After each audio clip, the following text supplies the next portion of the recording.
दर्शकों, देखते देखते जुलाई का महीना शुरू होने जा रहा है और हम सब इसमें प्रवेश करेंगे और हमारे मन में जिज्ञासा जरूर रहती है कि महीना हमारे लिए कैसे जाएगा। जो भी ग्रह गोचर की स्थिति बनती है उसका परिणाम हमारे जीवन में निश्चित तौर से देखने को मिलता है।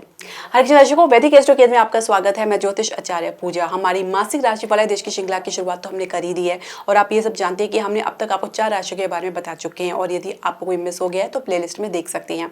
आज की इस वीडियो में चर्चा करेंगे हमारी 5वीं राशि सिंह राशि के बारे में। सिंह राशि के जातकों के लिए जुलाई का महीना कैसा रहेगा, जो ग्रह गोचर की स्थिति बनने जा रही है आप अपने जन्म लगन या राशि के अनुसार देख सकते हैं, जो कि इस प्रकार है। लग्नेश सूर्य आपके शुक्र के साथ एकादश भाव में मिथुन राशि में गोचर कर रहे हैं। बुध आपके द्वादश भाव में कर्क राशि में गोचर कर रहे हैं। केतु आपके द्वितीय भाव में कन्या राशि में गोचर कर रहे हैं। शनि अपनी ही राशि कुंभ राशि में सप्तम भाव में गोचर कर रहे हैं। राहु यहाँ पे आपके अष्टम भाव में गोचर कर रहे हैं और मंगल आपके नवम भाव में गोचर कर रहे हैं। बृहस्पति वृषभ राशि में आपके दशम भाव में गोचर कर रहे हैं। अब आप इसमें कुछ परिवर्तन देखने को पाएंगे। अब ये परिवर्तन इस प्रकार होगा कि शुक्र जो है 7 जुलाई को कर्क राशि में यानी द्वादश भाव में प्रवेश कर जाएगा।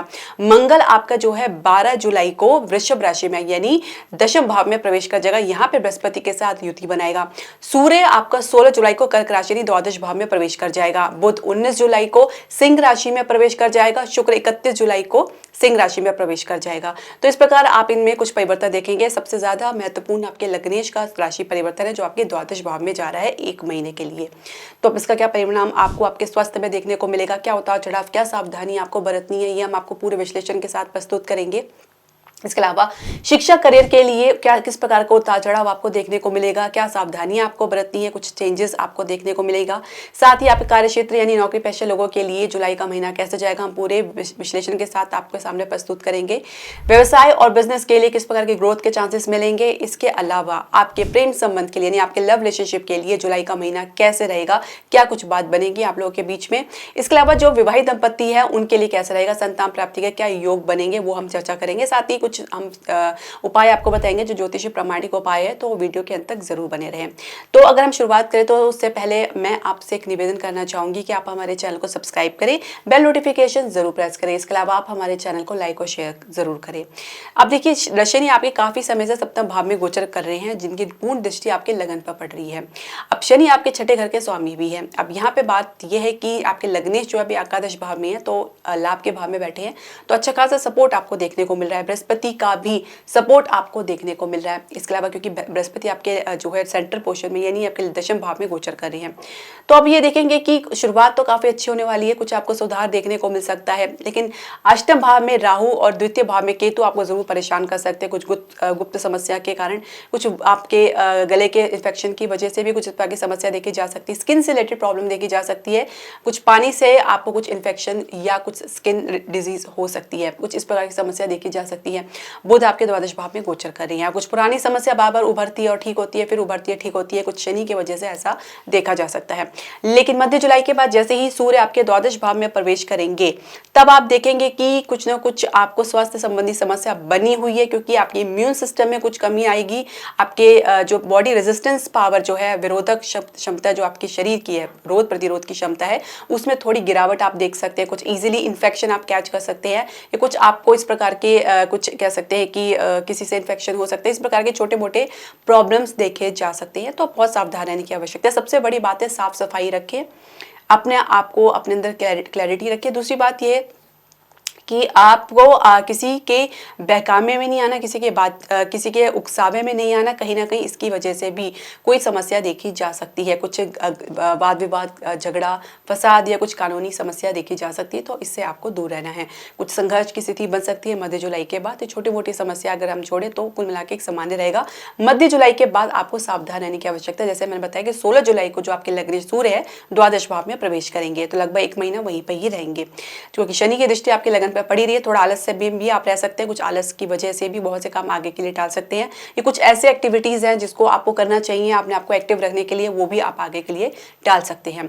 अब हम बात करेंगे आपकी शिक्षा और करियर की। देखिए, पंचमेश बृहस्पति की जो स्थिति है काफी बढ़िया है। बृहस्पति आपके दशम भाव में गोचर करे, हालांकि शत्रु राशि है, लेकिन स्थिति आपकी बहुत बढ़िया लगन क्षेत्र में यानी 1, 4, 7, 10 में को हम जो केंद्र क्षेत्र मानते हैं उसमें वो गोचर कर रहे हैं। तो एक अच्छी कह सकते हैं कि मौका आपके पास है अपनी पढ़ाई के आधार पर अपने करियर को बिल्डअप करने का। साथ ही एक प्रकार का आप कुछ समझ सकते हैं कि आपको एक पाथ मिल सकता है, किसी गुरु का मार्गदर्शन प्राप्त हो सकता है, जहां पे आप एक डिसाइड कर सके कि आपको किस क्षेत्र में जाना है। अच्छी उन्नति तरक्की देख सकते हैं, क्योंकि लग्नेश की दृष्टि भी पंचम भाव में पड़ रही शुक्र के साथ। तो कला के क्षेत्र में, डिजाइनिंग के क्षेत्र में, डिजिटल मार्केटिंग के क्षेत्र में, कुछ डिजिटल डिजाइनिंग के क्षेत्र में भी आप आगे बढ़ सकते हैं। इसके अलावा कुछ आप कला के क्षेत्र में ज्यादा दिलचस्पी लेते आ सकते हैं, आप इसी को अपना करियर भी बना सकते हैं। कुछ इस प्रकार की बात आप देख सकते हैं, इस प्रकार की परिस्थिति देख सकते हैं।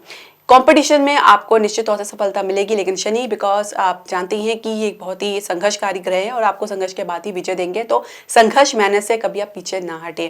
कैंपस प्लेसमेंट में अच्छी खासी आपको कह सकते हैं कि मौका मिल सकता है, अवसर मिल सकता है, इसका पूरा फायदा उठाएं।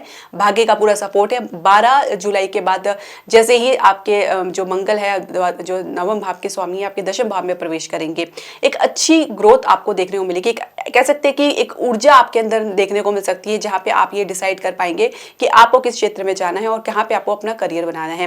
करियर की शुरुआत आप करने जा रहे हैं, कुछ अच्छे इंटर्नशिप के ऑफर मिल सकते हैं, कुछ शुरुआत में अच्छे ऑफर आपको मिल सकते हैं, कैंपस प्लेसमेंट के थ्रू भी आपको अच्छे ऑफर मिल सकते हैं। एक अच्छी युति बनने जा रही है मंगल और बृहस्पति के आपके दशम भाव में, तो ऊर्जा में आप काफी हाई रहेंगे। साथ ही साथ आपके भीतर एक मैच्योरिटी भी देखी जा सकती है, कुछ अनुभव आप अपने कार्य क्षेत्र में अच्छा प्राप्त करेंगे, जिसके आधार पर आपके जो पाथ है, आपका जो मार्ग है वो खोलेगा आपके करियर के लिए। साथ ही दूरगामी परिणाम आपको देखने को मिलेगा। अच्छा खासा आपको आपके अधिकारी का सपोर्ट देखने को मिलेगा। कॉन्फिडेंस में वृद्धि रहेगी, लेकिन मध्य जुलाई के बाद सावधान रहने की आवश्यकता है। कहीं ना कहीं अधिकारी के साथ, सीनियर्स के साथ कुछ ना कुछ संबंध में गिरावट देखी जा सकती है, और जिसकी वजह से आपके आत्मविश्वास में कमी आएगी, और ये आत्मविश्वास में कमी के कारण ही ऐसा देखा जा सकता है। सूर्य का द्वादश भाव में होना बलहीन का कारण माना जाता है, और जिसकी वजह से आपके कॉन्फिडेंट में गिरावट देखी जा सकती है। तो बहुत ही सावधान रहने की आपको आवश्यकता है, अन्यथा आपके पास बहुत अच्छा मौका है। बृहस्पति आपको पूरा सपोर्ट करेंगे, आपको अनुभव दिलाने के लिए, एक स्टेबिलिटी लाने के लिए, आपके काम में विस्तार करने के लिए, तो उसका भरपूर फायदा उठाए, लेकिन शांत भाव से। अब हम बात करेंगे आपके कार्यक्षेत्र की। जो पहले से नौकरी पेशा लोग हैं उनके लिए कैसा रहेगा। देखिए, जैसे मैंने बताया कि दशम भाव में बृहस्पति गोचर करें, दशमेश आपके एकादश भाव में आपके लग्नेश सूर्य के साथ एक बढ़िया कॉम्बिनेशन शुरुआत में बनने जा रहा है। तो शुरुआत की अगर हम फर्स्ट हाफ की बात करें, यानी शुरुआत के 15 दिन की हम बात करें, चर्चा करें, तो निश्चित तौर से आपके लिए गोल्डन अपॉर्चुनिटी है, जिसका भरपूर फायदा उठाए अपने प्रमोशन के लिए, अपनी ग्रोथ के लिए, जॉब चेंजेस के लिए, जहां पे भी जिस फील्ड में आप जाना चाहते हैं वहां से एक आपको अच्छा मौका मिल सकता है।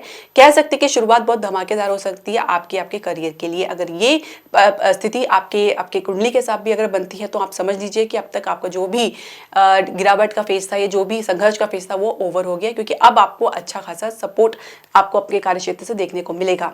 नए जॉब के लिए थोड़ा संघर्ष के बाद ही कुछ सफलता देखने को मिल सकती है, हालांकि कुछ स्थान से बाहर कुछ आपको ऑफर मिल सकता है, लेकिन मध्य जुलाई के बाद आपको काफी सावधान रहने की आवश्यकता है। कम से कम 1 महीना आपको बिल्कुल शांत होकर बैठना है, किसी प्रकार के किसी भी घटनाक्रम में अपना भागीदारी ना दे, ऑफिस पॉलिटिक्स से दूर अपने काम में फोकस बना के रखे, वही बोले जितना आप जानते हैं, उतना कमिटमेंट दे जिनके बारे में आपको नॉलेज है, ज्ञान है, अनुभव है।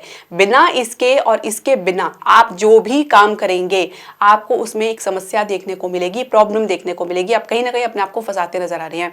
इन सब से आपको कंट्रोवर्सी से आपको दूर रहना है, क्योंकि कुछ समय है, कुछ ग्रह गोचर की स्थिति आपके विपक्ष में, आपके प्रतिकूल रह सकती है, और इसके वजह से आपके करियर में कुछ इफेक्ट पड़ सकता है।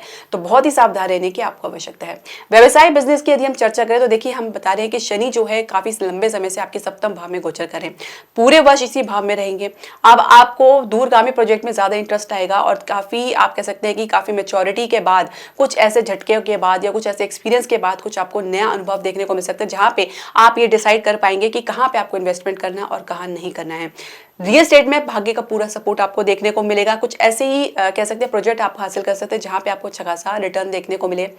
शेयर मार्केट में फिलहाल सावधान रहने की आवश्यकता है, वहां पे कुछ खास आपको कह सकते हैं कि कुछ परिवर्तन या परिणाम आपको देखने को नहीं मिल पाएगा। विदेश से आप प्रयास कर रहे हैं, तो अपनी कम्युनिकेशन स्किल को अच्छे से रखें, अपनी नेगोशिएशन स्किल को अच्छे से दुरुस्त करके रखें। कहीं ना कहीं आप कुछ पॉइंट को लूज कर सकते हैं अपनी प्लानिंग की कमी की वजह से, और कुछ इंस्टेबिलिटी की वजह से भी कुछ ऐसा देखा जा सकता है जहां पे आप ये डिसाइड नहीं कर पाएंगे कि क्या आपको करना है। एक दुविधा की स्थिति देखी जा सकती है। तो क्लैरिटी अपने मन में बना के रखिए। यदि आप बिजनेस डील करने जा रहे हैं विदेशी कंपनी से, या पहले से आप करते हैं। इसके अलावा फाइनेंशियल सेक्टर में मजबूती आपको देखने को मिलेगी अच्छी खासी। हालांकि जो सप्तमेश सप्तम भाव में रहेंगे, लेकिन लग्नेश की जो उपस्थिति है वो बदलेगी आपकी 16 जुलाई के बाद, जहाँ पे द्वादश में प्रवेश कर जाएंगे।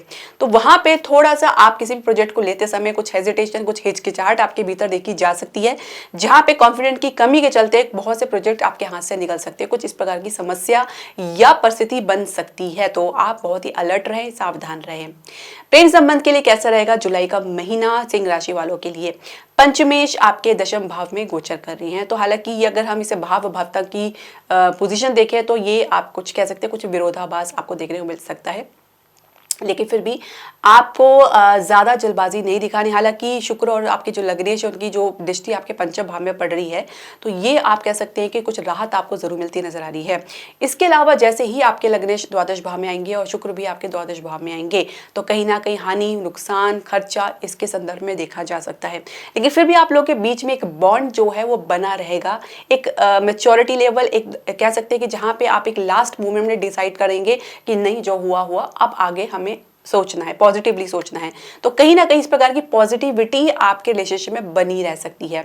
विवाह की चर्चा करने जा रहे हैं तो परिवार की तरफ से सपोर्ट में कमी देखने को मिल सकता है, संघर्ष बहुत है और लंबा भी खिंच सकता है। अगर आप सोच रहे हैं कि तुरंत ऐसा हो जाए तो पॉसिबल नहीं है, धैर्य रखें, बहुत ही पेशेंस रखना है, क्योंकि ये वर्ष तो कम से कम आपका पूरा लेके चलिए कि कुछ परिवर्तन खास आपको देखने को नहीं मिलेगा। जबरदस्ती करेंगे तो कहीं ना कहीं किसी चीज, रिश्ते में कुछ गिरावट या खटास आपको देखने को मिल सकती है। तो पूरे समय लेके अपनी मेच्योरिटी देखकर, परिस्थिति को देखकर ही निर्णय लें। विवाहित दंपत्ति की यदि हम बात करें तो शनि की उपस्थिति तो बनी हुई है, तो कहीं ना कहीं एक नीरसतापन आपके रिलेशनशिप में तो बना हुआ है, तो हो सके तो कुछ नया ट्राई करने का प्रयास करें। हालांकि आप अपनी तरफ से कोशिश कर रहे हैं कुछ नया अपने जीवन में लाने के लिए, कुछ स्पार्क लाने के लिए, लेकिन आपके जीवन साथी की कुछ निरस्ता की वजह से, डिटैचमेंट की वजह से आप लोगों के बीच में एक बेहतर तालमेल की थोड़ी कमी देखी जा सकती है। संतान प्राप्ति के लिए समय काफी अनुकूल है, संतान से भी आपको संतोष प्राप्त होगा और ये निश्चित तौर से आप देखेंगे कि आपको अच्छा मौका मिल रहा है, आपके संतान की वजह से भी कुछ उपलब्धि आप देख सकते हैं उनकी। अब बात कर लेते हैं उपायों की। देखिए, राहु केतु का उपाय आपको तो जरूर करना है, क्योंकि केतु और राहु आपके द्वितीय भाव में, अष्टम भाव में गोचर कर रहे हैं। परिवार से संबंधित, स्वास्थ्य से संबंधित, स्वयं से संबंधित कुछ ना कुछ दिक्कतों का सामना आपको करना पड़ सकता है, तो इससे आपको सावधान रहने की आवश्यकता है। तो राहु केतु का उपाय आप अच्छे से कर सकते हैं। आप गले के कुत्तों को भोजन खिलाएं, पक्षियों को दाना डाल सकते हैं, मछलियों को खिला सकते हैं, इस प्रकार के उपाय है। इसके अलावा आप ओम गंग गंग गणपति नमः का जाप कर सकते हैं, या सिंपली ओम श्री गणेशाय नमः का आप जाप करें 108 बारी। इसके अलावा और आपको जो महत्वपूर्ण उपाय है वो आपको अपने लग्नेश को मजबूती प्रदान करना है। सूर्य देव को आपको नित्य अर्घ्य देना है, खासकर मध्य जुलाई के बाद काफ़ी आपको कहना पड़ सकता है कि अपने जो लग्नेश को बल देना पड़ सकता है। तो सूर्य देव को नित्य सुबह स्नान के बाद अर्घ्य दे, तांबे के लोटे में एक चुटकी सिंदूर डाल के। ये आपके लग्नेश को मजबूती, बल प्रदान करेगा और आपको लड़ने की शक्ति प्रदान करेगा और कॉन्फिडेंस में वृद्धि करेगा, स्वास्थ्य संबंधी समस्या में भी आपकी मदद करेगा। तो दर्शकों, आपके जो भी प्रश्न, सजेशन या राय है आप हमारे कमेंट बॉक्स में ज़रूर डालें। हरे कृष्णा।